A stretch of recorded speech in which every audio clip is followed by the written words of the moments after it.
नमस्कार दोस्तों, सीआईसी के ऑनलाइन प्लेटफॉर्म पे आपका हार्दिक स्वागत है। दोस्तों, आज हम स्ट्रक्चर फॉर्मूले से कैसे हाइब्रिडाइजेशन निकालते हैं वो सीखते हैं। देखो, हमें सबसे पहले किसी भी स्ट्रक्चर फॉर्मूले के लिए एन का मान निकालना होगा और वो एन का मान हम किसे बोल रहे हैं?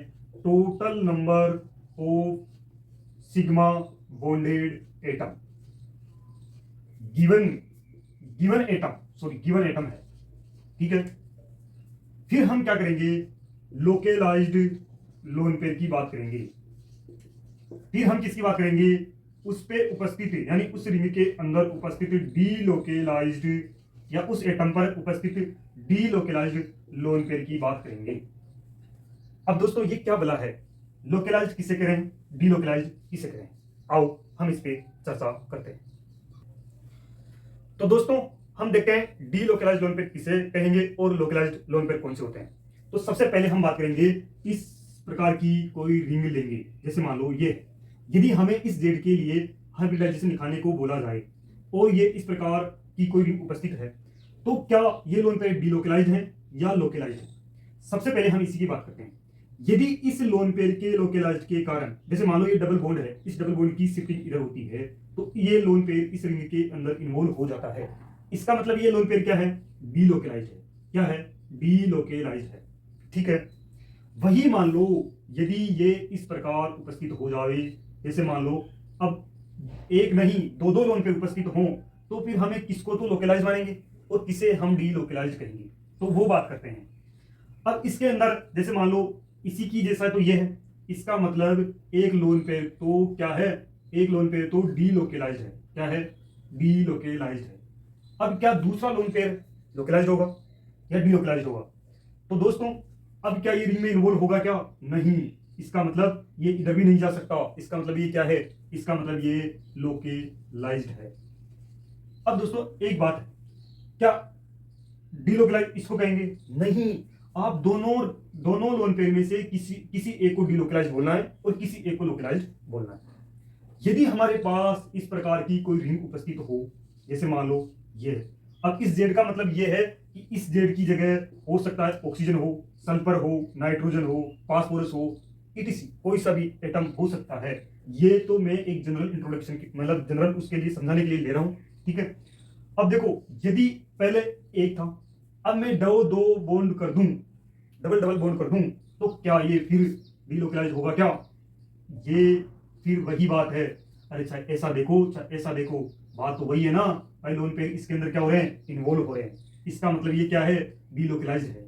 इसका मतलब इस लोन पेयर को हम क्या कर रहे हैं भाई? ये लोन पेयर क्या है? डीलोकेलाइज होगा। यदि फिर मैं सेम सिचुएशन ले लूं, यदि इसके अंदर अब एक लोन पेयर नहीं दो दो लोन पेयर ले लूं, तो फिर क्या होगा? दोस्तों वही बात है भाई, इसके अंदर ये लोन पेयर क्या होगा? डीलोकेलाइज हो जाएगा। लेकिन अब सेम सिचुएशन ये है कि हम इस दूसरे लोन पेयर का क्या करें? ये लोकेलाइज्ड है या डीलोकेलाइज्ड है? तो दोस्तों वही बात है, ये ना तो इधर जाएगा ना ही इधर जा रहा है। इसका मतलब ये क्या है? लोकेलाइज्ड लोन पेयर है। एक कंडीशन हम ये भी तो ले सकते हैं, यदि हमारे पास इस प्रकार की कोई रिंग उपस्थित हो और जिसपे नेगेटिव चार्ज लोन पेयर के साथ उपस्थित हो, तो ये क्या लोन पेयर ये लोकेलाइज्ड है या डीलोकेलाइज्ड है? तो देखो, यदि ये इस शिफ्टिंग की वजह से यदि इसमें चार्ज शिफ्ट होता है, तो ये क्या कहेंगे? इसको हम डीलोकेलाइज्ड कहेंगे। तो दोस्तों ये थी कुछ। देखो एक और हम बात करते हैं, एक और एग्जांपल की। ये जैसे ये मान लेते हैं सिक्स मेंबर रिंग है। इस 6 मेंबर रिंग के अंदर अब मुझे ये बताओ, ये लोन पेयर डीलोकेलाइज्ड होगा या लोकेलाइज्ड होगा? तो दोस्तों अब इस रिंग के अंदर पहले से ही स्टेबल है। ये क्या है? पहले से ही स्टेबल है और एरोमेटिक है। इसका मतलब इसके अंदर ये ना तो चार्ज इधर शिफ्ट होगा ना ही ये चार्ज इधर शिफ्ट होगा। इसका मतलब क्या है? इसका मतलब ये जो लोन पेयर है वो लोकेलाइज्ड लोन पेयर है। आई बात समझ में? अब दोस्तों हमने कंडीशंस तो देख ली भाई, डीलोकेलाइज किसे कहेंगे और लोकेलाइज किसे कहेंगे। लेकिन हमारा जो फॉर्मूला था, उस फॉर्मूले में हम बात करके आए थे काउंटेबल डीलोकेलाइज्ड लोन पेयर। तो मुझे ये बताइए, हम काउंटेबल किसे कहेंगे और नॉन काउंटेबल किसे कहेंगे? तो हम काउंटेबल डीलोकलाइज्ड लोन पेयर उसे कहेंगे यदि किसी लोन पेयर के डीलोकलाइज्ड होने से उसके अंदर एरोमेटिसिटी आ जावे। क्या आ जावे? एरोमेटिसिटी आ जावे, या उस लोन पेयर के डीलोकलाइज्ड होने से चार्ज स्टेबल हो जावे। चार्ज क्या हो जाए? स्टेबल हो जावे। ऐसी सिचुएशन के लिए हमें क्या करना है? ये ऐसा क्या हो जाएगा? Non countable. क्या हो जाएगा? Non countable. और इसको भी हम क्या कहेंगे? नॉन काउंटेबल हो जाएगा।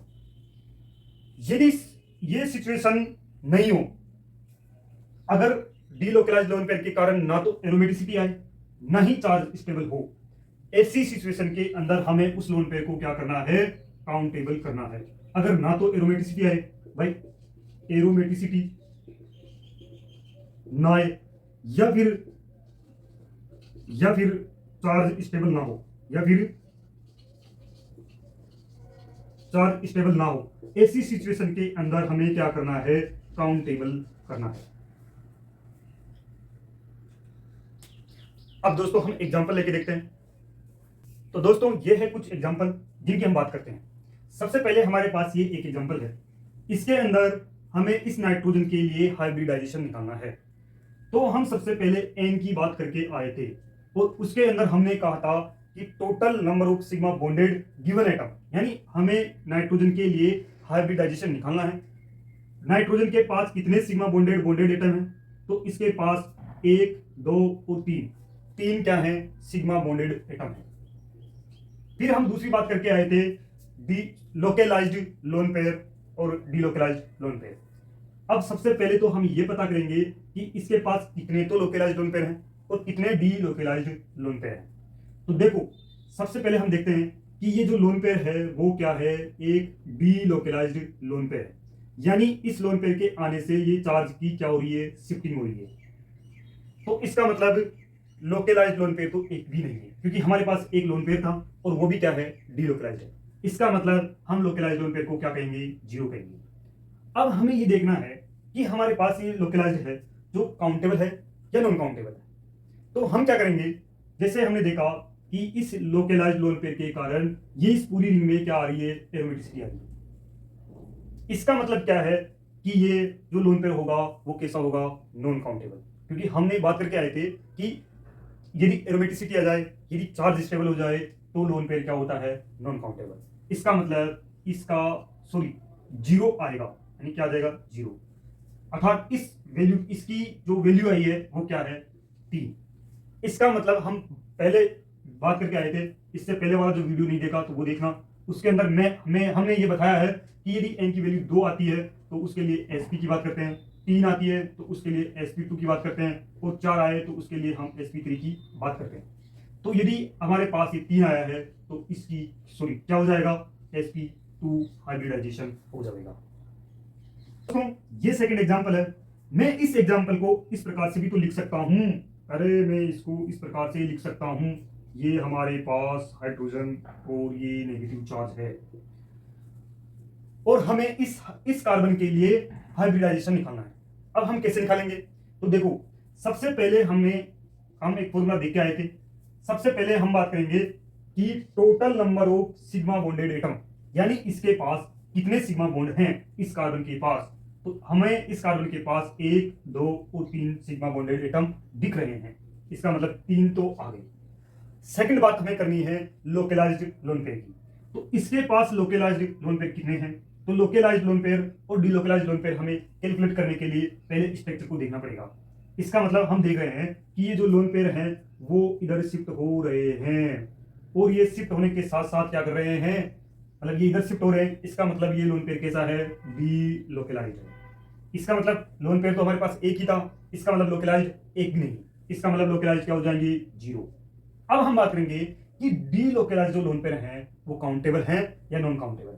तो हम देख रहे हैं कि जैसे ही ये इधर हुआ, मतलब इस लोन पेयर की शिफ्टिंग इधर हुई, तो ये चार्ज क्या हो गया? स्टेबल हो गया। स्टेबल होते ही हम क्या कर रहे थे? डीलोकलाइज्ड लोन पेयर को नॉन काउंटेबल मान रहे थे। क्या मान रहे थे? नॉन काउंटेबल मान रहे थे। इसका मतलब हमारे पास n की वैल्यू कितनी आई? 3। और इस 3 की वैल्यू के लिए हम क्या मान के आए हैं? sp2 hybridisation. यदि दोस्तों आपने इनऑर्गेनिक मॉलिक्यूल का वीडियो पहले नहीं देखा है तो हमने इससे पहले एक हाइब्रिडाइजेशन के टॉपिक पर पूरे इनऑर्गेनिक मॉलिक्यूल जितने भी मॉलिक्यूल होते हैं उनके लिए कैसे कैसे कैसे हाइब्रिडाइजेशन निकाला जाता है वो हम पूरी बात करके हैं। आप अगर नहीं है तो मैं उस वीडियो का लिंक अपने डिस्क्रिप्शन बॉक्स में दे दूंगा, वहां से आप उस वीडियो को देख सकते हैं। दोस्तों ये तो थे अपने कुछ एग्जाम्पल। अब मैं आपको कुछ और एग्जाम्पल लेता हूं जिनको आप खुद स्वयं करना और उनके आंसर अपने कमेंट बॉक्स में लिखना। ठीक है दोस्तों, तो ये अपने एग्जाम्पल हैं, इनको आपको खुद करना है। ठीक है, और इनके आंसर आपको आंसर कहाँ लिखने हैं? कमेंट बॉक्स में। कहाँ लिखोगे? कमेंट बॉक्स में करना है। फिर आपके इनके सही करेक्ट आंसर कहाँ मिलेंगे? ये करेक्ट आंसर आपको कमेंट बॉक्स के अंदर मैं उनको क्या कर दूंगा? पिन कर दूंगा, वहां से आप इनके आंसर पता कर सकते हैं।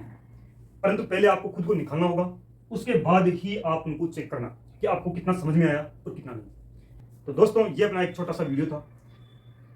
यदि आपको समझ में आया है तो आप इसे लाइक, सब्सक्राइब और शेयर जरूर करें। धन्यवाद।